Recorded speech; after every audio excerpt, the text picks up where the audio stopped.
wa ta'ala, yang pada tengah hari ini mengizinkan kita untuk berada di dalam masjid yang mulia ini dengan tujuan untuk melaksanakan fardu Jumaat, dan kita mengambil kesempatan sedikit masa untuk membicarakan tentang sabda-sabda Nabi sallallahu alaihi wasallam sebelum kita mengerjakan sembahyang fardu. Kita baca hadis-hadis Nabi ni, kalau tak salah saya pada muka surat 8. Betul? Muka surat 9. Hadis yang ke 9. Muka surat 9 ke muka surat hadis yang ke 9? Oh ya, muka surat 11. Muka surat 11 hadis yang ke 9.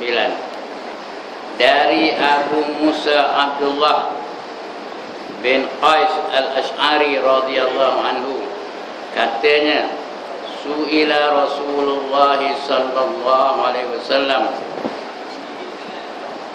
anir rajuli yuqatilu syaha'atan wa yuqatilu hamiyatan wa yuqatilu riya'an ayyu zalika fi sabilillah. Faqala Rasulullah sallallahu alaihi wasallam, man qatala litakuna kalimatullahi hiyal ulya fahuwa fi sabilillah, muttafaqun alaih. Itu bunyi matan hadisnya, ya. Cakap Melayunya, ditanya orang akan Rasulullah sallallahu alaihi wasallam. Orangnya siapa tak ada kabarnya. Ditanya orang tu siapa lah, ya. Maksudnya sahabat Nabi lah dulu menanya Rasul.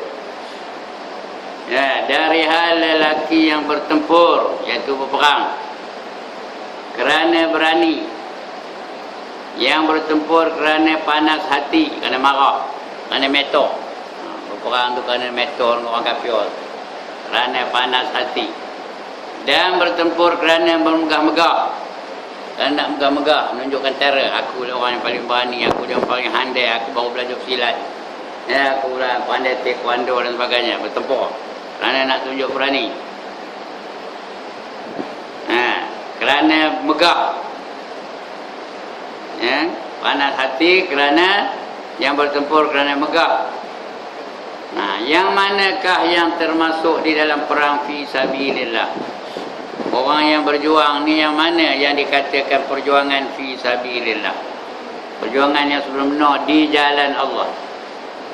Beliau, yakni Rasulullah sallallahu alaihi wasallam, menjawab, barang siapa yang bertempur supaya kalimah Allah menjadi tinggi, itulah yang termasuk di ke dalam perang sabilillah. Jadi dia bertempur tu kerana nak mendaulatkan hukum hakam Allah, mendaulatkan kalimatullah. Kalimatullah tu artinya hukum hakam Allah, supaya ia mulia di sisi Allah Ta'ala, ia mulia di dalam dunia ni, supaya dilaksanakan oleh semua orang dalam di muka bumi ni. Itulah dia orang yang berjuang di jalan Allah. Ya, barang siapa yang bertempur supaya kalimatullah menjadi tinggi, itulah yang termasuk ke dalam perang sabilillah. Maksudnya bukanlah yang dikatakan perang sabil itu asal bertempur, bukannya. Bukan perang sabil itu hanya bertempur saja dah, berlawan aja, berperang aja, berbunuh-bunuhan aja. Itu bukan itu saja. Itu memanglah pun perjuangan jalan Allah ni, ya. Bertempur itu. Tapi bukan itu saja. Ya, beramuk dan membunuh. Beramuk dan membunuh manusia kerana menurutkan kemahuan hati semata-mata. Bukan kerana marah, bukan kerana berani, bukan kerana geram, bukan kerana apa-apa, bukan itu semata-mata. Hanya yang dapat dinamakan perang sabil itu ialah pertempuran yang betul-betul bertujuan untuk membela, mempertahankan, dan mempertinggi agama Allah, mempertinggikan agama Allah dengan aturan-aturan, syarat-syarat dan disiplinnya yang tertentu. Itu hadis yang ke-9. Maksudnya, apakah yang dikatakan perang fi sabilillah? Perjuangan di jalan Allah tu apa? Ya. Adakah mereka yang berperang di Syria tu perjuangan di jalan Allah? Adakah mereka yang berperang di Yaman tu perjuangan di jalan Allah? Adakah mereka yang berperang di Mesir tu perjuangan di jalan Allah? Fi sabilillah kan namanya tu? Belum tahu. Belum tahu. Mungkin ya, mungkin tidak. Mungkin betul, mungkin salah. Yang sebenarnya kata Nabi, orang yang sebenar-benar berjuang di jalan Allah, meninggikan kalimatullah, meninggikan hukum hakam Allah, agar dia mulia di muka bumi ini. Itulah dia sebenarnya orang yang berjuang di jalan Allah. Kalau mati dia dalam perjuangan itu dipanggil mati syahid. Itu namanya syahid. Ya. Walaupun dia tidak berjuang bertempur, tidak mati dalam peperangan, dia mati dalam usaha tengah berjalan umpamanya, tokoh terbabit, mati dia. Sedangkan dia berjalan tu tujuannya nak meninggikan syiar Islam. Mati dia dalam itu, maka dia di jalan Allah lah. Tuan-tuan kejap ni pun itu juga yang ada dalam masjid ni. Ya, keluar dari rumah tadi, apa tujuan? Untuk menuntut ilmu. Kerana ada hadis Nabi, man kharaja min baitihi fi talabil ilmi fa huwa fi sabilillah hatta yarji'. Kata Nabi, barang siapa keluar dari rumahnya dengan tujuan untuk menuntut ilmu, maka dia sentiasalah di jalan Allah sehinggalah dia balik ke rumahnya. Jadi makna lepas ini tuan-tuan, kalau ada lah, mana tahu kan ya, digigit disemut ke, lepas itu mati. Belum dan balik ke rumah lagi, tengah jalan sekarang, digigit disemut, tapi syarat dia niat dululah dari rumah, niat untuk menuntut ilmu. Dia sampai sini dia betul-betul menuntut ilmu. Ikut adab-adab orang menuntut ilmu betul. Kemudian dia keluar kan, balik ke rumah. Datang semut gigit, mati dia. Maka dia mati itu adalah di jalan Allah Subhanahu wa ta'ala. Baik, apa yang dikatakan kalimatullahi yang mulia, yang kita berjuang supaya kalimah Allah tu menjadi mulia? Apa dia? Iaitu hukum hakam Allah tu. Kita nak mendaulatkan hukum hakam Allah. Ya, hukum Allah tu ada 5 aja. Yang pertama namanya wajib, yang kedua haram, yang ketiga sunat, yang keempat makruh, yang kelima harus. 5 aja. Yang pertama wajib. Apa erti wajib? Dibuat dapat pahala, ditinggalkan dapat dosa. Itu wajib. Yang kedua haram. Apa erti haram? Dibuat berdosa, ditinggalkan dapat pahala. Itu erti haram. Dibuat berdosa, ditinggalkan berpahala. Jadi semua umat Islam kena tinggalkan yang haram tu, dapat pahala. Yang ketiga sunat. Apa erti sunat? Dibuat dapat pahala, ditinggalkan tidak berdosa. Kedudukannya elok buat. Elok buat, bukan mesti buat lah. Elok buat. Ya, rumah nak elok dah, tokau nak elok dah, isteri nak elok dah, masjid ni nak elok dah. Elok buat. Kemudian yang keempat makruh. Ada perkataan kariha, karhan, makruhun. Kariha tu artinya benci, Allah benci. Apa arti makruh? Dibuat tidak berdosa, ditinggalkan dapat pahala. Kedudukannya elok ditinggalkan, bukan elok buat ya, elok ditinggalkan. Dan yang kelima harus. Apa arti harus? Dibuat atau ditinggalkan tidak berpahala dan tidak berdosa. Ini 5 hukum Allah ni nak dilaksanakan dalam hidup kita. Kalau kita boleh buat 5 hukum ini, itu bermakna kita menegakkan kalimatullah, nak memuliakan kalimah Allah. Contoh yang pertama tadi, yang wajib. Apa dia yang wajib? Dibuat dapat pahala, ditinggalkan berdosa. Apa yang wajib? Seperti semayang 5 waktu. Setiap hari 5 waktu. Kalau semayang dapat pahala. Kalau tak semayang dapat dosa. Macam mana dosanya? Satu waktu tinggal semayang, satu waktu aja. Siapa tak semayang subuh pagi tadi, satu waktu aja, masuk dalam neraka kerana dia berdosa. Ya, masuk dalam neraka 60 tahun. 60 tahun ni tuan-tuan, 60 tahun dunia ke 60 tahun akhirat? Tuan-tuan, 60 tahun akhirat.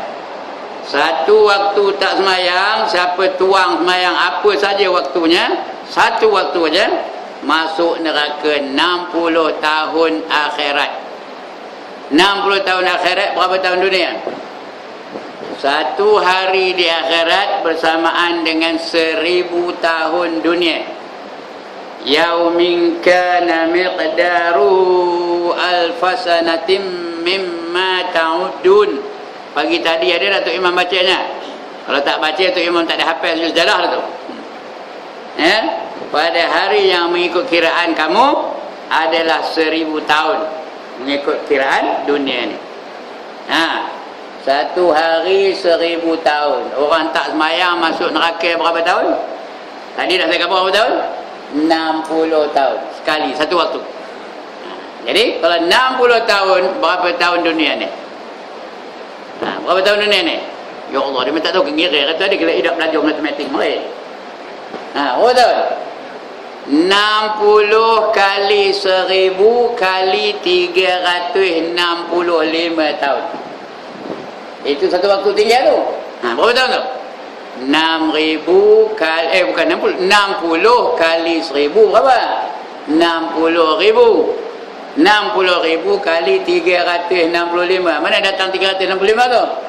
Kerana dalam satu tahun ada 365 hari. Jadi semua berapa? Berapa yang kira?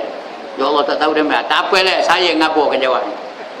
21,900,000 tahun.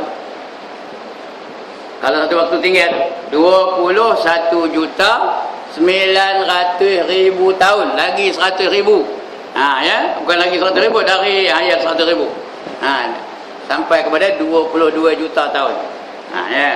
Saya seorang yang pandai. Pasal apa? Sudah siap kira di rumah dah. Tajuk ini entah berapa ratus kali dah saya cerahkan. Itu orang tak semayang. Jadi kalau kita tahu benda tu wajib, kita mesti buat. Mesti buat. Kedudukannya mesti buat. Itu yang wajib. Begitulah juga yang lain-lain. Yang wajib tu kita mesti buat. Kalau semua orang buat, pemimpin buat, pengikut buat, raja buat, rakyat buat, lagi siapa? Ulama buat, juhala buat, semua orang buat, itu tandanya dia meninggikan hukum Allah di atas muka bumi ini.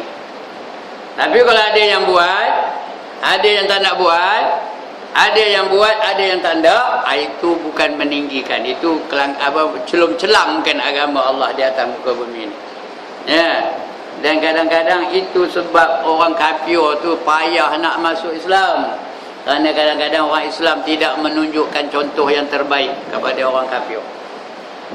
Benda tu dia kabur wajib tapi dia pun tak buat. Benda tu dia ngaburkan wajib kita buat tapi dia pun tak sembahyang. Dia pun tak sembahyang. Sembahyang tu wajib tapi dia pun tak sembahyang. Nutup aurat tu wajib tapi dia pun tak nutup aurat. Ada tak orang tak nutup aurat? Ada tak ngelembur ngajak rambut ke sana kemari? Ada? Orang kafir tengok, mana wajib, Sanu pun tak nutup aurat, Sanu pun ngelembur ngajak rambutnya katanya. Jadi macam mana orang nak tertarik dengan Islam? Wajib kita berlaku adil, wajib kita jujur, wajib kita ikhlas, wajib kita berpuasa di bulan Ramadan. Tapi ada tak umat Islam yang tak puasa? Ada ke tak ada? Banyak. Jadi macam mana orang nak puasa? Tengok, itu Haji Ibrahim tak nak puasa, kata dia. Nampak? Ibrahim saya lah, kabur memang kabur dalam Mekah. Macam mana dia nak ikut Islam? Itu yang wajib. Yang kedua haram. Yang haram apa berarti haram? Dibuat berdosa, ditinggalkan dapat pahala. Seperti apa? Seperti minum arak. Itu contoh, satu contoh saja. Seperti minum arak. Apa hukumnya? Haram. Dibuat dapat dosa. Tak dibuat dapat pahala. Jadi kita nak dakwahkan kepada masyarakat umum, tak kira orang apa. Kalau semua orang buat, bermakna kita meninggikan hukum Allah di atas muka bumi ini. Semua orang tinggalkan. Tak ada minum arak.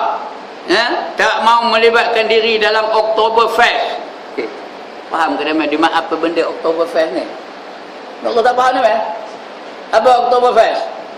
Pesta minum arak yang dianjurkan oleh syarikat Carlsberg. Ada pernah tengok Carlsberg? Tapi tak tahu ya. Salah satu nama arak yang terkenal namanya Carlsberg. Dia adakannya Oktoberfest. Ada satu tempat minum arak dia tu, satu pub dia tu namanya. Ada namanya, saya pun tak ingat namanya. Tak payah hafal pun tak apa. Dia menganjurkan pesta minum arak. Ada tak orang Islam terlibat? Ada ke tak ada? Jadi maknanya dia bukan meninggikan syiar Islam, merendah-rendahkan syiar Islam. Udahlah benda tu haram. Kalau dia berbangga-bangga, menghina Islam, menghina hukum Islam, dia jadi kafir mudahnya. Itu bukan meninggikan syiar Islam, itu menghina Islam, menunjuk kepada orang ramai. Tengok, komen tak ada sporting. Tengok, you see me, I'm very sporting. 72 years already, I still drink whiskey. I still drink brandy. I still drink champagne. I still drink apa lagi? Carlsberg. I still drink Guinness Stout. You see. Bangga dengan melakukan maksiat, itu boleh jatuh kafir tu, tahu. Perbuatan itu memang haram. Kalau haram dia setakat berdosa. Tapi kalau sampai menghina Islam, dia boleh jadi kafir. Kalau dah sebanyak orang Islam yang terlibat dengan perkara haram seperti itu, mana yang dikata meninggikan syiar Islam? Mana dikatakan meninggikan hukum hakam Islam? Kita dah tahu anjing tu najis mughalazah. Siapa tak tahu angkat tangan? Siapa tak tahu anjing tu adalah najis mughalazah? Apa hukumnya saja menyentuh anjing? Saja menyentuh anjing, apa hukumnya? Haram. Hukum menyentuh anjing, hukumnya harus. Tapi kalau saja-saja, dia haram. Kalau anjing itu dilanggar di lori, luka, kita nak ngubatnya, nak balut lukanya itu boleh disentuh, harus boleh disentuh. Walaupun najis mughalazah, lepas itu disucikan lah. Tapi kalau saja-saja megang anjing, peluk, cium pula tu, dukung, apa hukumnya? Haram. Bukan saja haram, tapi menghina Islam. Itu dia. Ramai dah. Dia tak nak tengok ke dalam Facebook yang amat banyak orangnya yang seronok nyerongin aja dia meluk anjing tu. Berbangga pula tu, tengok komen tu penakut, tengok aku berani katanya. Macam jadi tu. Bukan saja haram, kalau dengan tujuan untuk menghina hukum Allah, dia jadi apa? Kafir. Kalau dengan tujuan untuk menghina hukum Allah. Ini yang kita nak meninggikan syiar Islam ni. Jangan kita sendiri terlibat dalam menghinakan hukum Islam. Yang ketiga namanya sunat. Sunat tu apa? Dibuat dapat pahala, ditinggalkan tidak berdosa. Hukumnya elok buat, bukan mesti buat. Tambah hari ini berapa hari bulan? Ya Allah, dia tak tahu berapa bulan hari ini. Bukan bulan Oktober, hari ini berapa bulan? 30 Zulhijjah. Today is the last day in our Islamic calendar. Faham ke mana? Hari ini hari penghujung pada kalender Islam. Apa yang sunat kita buat? Esok first day dalam satu Muharram. Apa yang sunat kita buat? puasa. Ya, menyambut ma'al hijrah, menyambut awal Muharram. Itu namanya sunat. Siapa puasa dapat pahala. Tak nak puasa, tak adalah berdosa. Ya. Lebih-lebih lagi 10 bulan Muharram. Apa sunat kita buat? Puasa. Bukan 10 bulan Muharram tu buat bubur Asyura. Bubur Asyura tu tak ada apa hukumnya pun. Harus saja. Pahala pun tak dapat, berdosa pun tidak. Yang sunatnya apa? Puasa. Tapi kita ni orang Melayu lah, termasuk saya juga, bila masuk 10 Muharram mesti buat bubur Asyura. Ya. Padahal hukumnya sunat aja. Ya. Bukan buat bubur Asyura tu sunat, puasa yang sunat. Bubur Asyura tu harus saja. Itu yang sunat. Semua orang buat. Dapatlah kita meninggikan syiar Islam. Wallahu a'lam. Dah berbunyi. Kan lama lagi dah menengok jan depan saya. Udah tu. Ya, cukup lah tu. Jadi kesimpulannya apa? Siapa yang meninggikan syiar Islam, meninggikan hukum-hukum Allah, ya, melaksanakannya dalam hidup, orang itu berjuang di jalan Allah. Kalau dia mati, maka dia mati dalam perjuangan di jalan Allah. Mati syahid itu ya. Syahid akhirat. Baik, wallahu alam. Sekian dulu, ampun maaf. InsyaAllah kita akan sambung lagi hadis yang ke-10, yang ke-10.